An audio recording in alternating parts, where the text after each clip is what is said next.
Rumusan Pancasila sebagai dasar negara. 1. Pembentukan BPUPKI. Bangsa Indonesia mengalami sejarah yang panjang dalam melawan penjajah. Kita pernah mengalami penderitaan ketika dijajah oleh Belanda. Sejarah mencatat, kekalahan Belanda oleh Jepang dalam Perang Asia Timur Raya menyebabkan bangsa Indonesia dijajah oleh Jepang. Jepang mulai menguasai wilayah Indonesia setelah Belanda menyerah di Kalijati Subang, Jawa Barat pada tanggal 8 Maret 1942. Kedatangan Jepang semula disangka baik oleh bangsa Indonesia. Banyak semboyan dikumandangkan oleh Jepang seperti Jepang Pelindung Asia, Jepang Pemimpin Asia, dan Jepang Cahaya Asia. Untuk menarik simpati bangsa kita, kenyataan sejarah menunjukkan bahwa Jepang tidak berbeda dengan Belanda, yaitu meneruskan penjajahan atas bangsa Indonesia. Pada tahun 1945, tentara Jepang mulai mengalami kekalahan di berbagai medan pertempuran. Seperti pada Perang Pasifik, pasukan Jepang dikalahkan oleh Amerika. Kekalahan tersebut mengancam kekuasaan Jepang di negara-negara jajahannya, termasuk di Indonesia. Perlawanan rakyat Indonesia dan usaha Belanda menjadikan kedudukan Jepang kian lemah. Akhirnya Jepang terpaksa menjanjikan kemerdekaan kepada rakyat Indonesia. Janji tersebut untuk meredam gejolak dan perlawanan rakyat Indonesia. Janji Jepang membentuk BPUPKI atau Dokuritsu Junbi Chosakai direalisasikan pada tanggal 29 April 1945 bersamaan dengan hari ulang tahun Kaisar Hirohito. Secara resmi, BPUPKI dilantik oleh Jepang dengan anggota berjumlah 62 orang yang terdiri atas tokoh-tokoh bangsa Indonesia dan 7 orang anggota perwakilan dari Jepang. Ketua BPUPKI adalah Dr. Rajiman Widyodiningrat dengan 2 wakil ketua yaitu Ichibangase Yoshio dari Jepang dan RP Suroso. BPUPKI mengadakan sidang resmi sebanyak 2 kali yaitu sidang 1 dan kedua. Sidang ke-1 BPUPKI dilaksanakan pada tanggal 29 Mei sampai dengan 1 Juni 1945. Pada sidang ini dibahas tentang dasar negara. Sidang kedua BPUPKI dilaksanakan pada tanggal 10 sampai dengan 17 Juli 1945. Pada sidang kedua ini dibahas tentang rancangan Undang-Undang Dasar. 2. Perumusan Dasar Negara.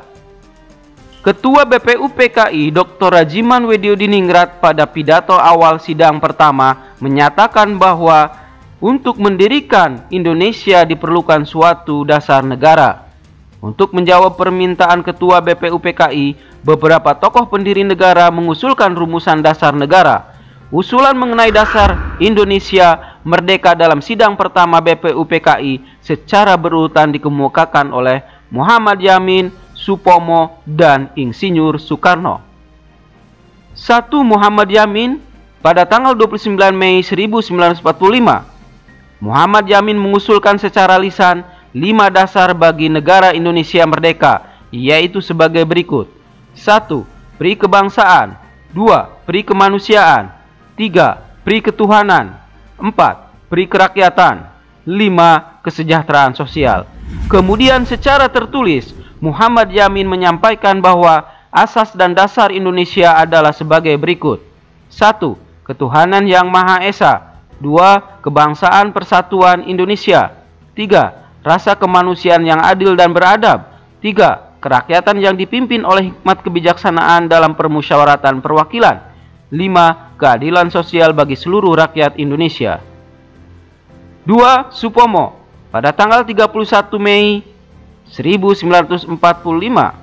Menurut Supomo, dasar negara Indonesia merdeka adalah sebagai berikut. 1. Persatuan. 2. Kekeluargaan. 3. Keseimbangan lahir dan batin. 4. Musyawarah. 5. Keadilan rakyat. 3. Menurut Insinyur Soekarno pada tanggal 1 Juni 1945,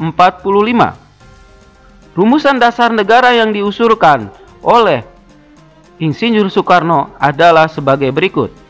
1. Kebangsaan Indonesia. 2. Internasionalisme atau pri-kemanusiaan. 3. Mufakat atau demokrasi. 4. Kesejahteraan sosial. 5. Ketuhanan yang berkebudayaan.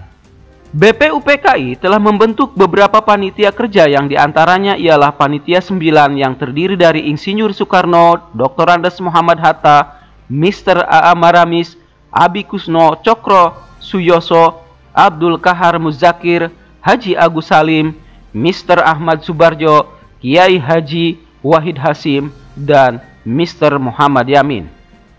Panitia 9 mengadakan rapat di rumah kediaman Insinyur Soekarno di Jalan Pegangsaan Timur, nomor 56, Jakarta.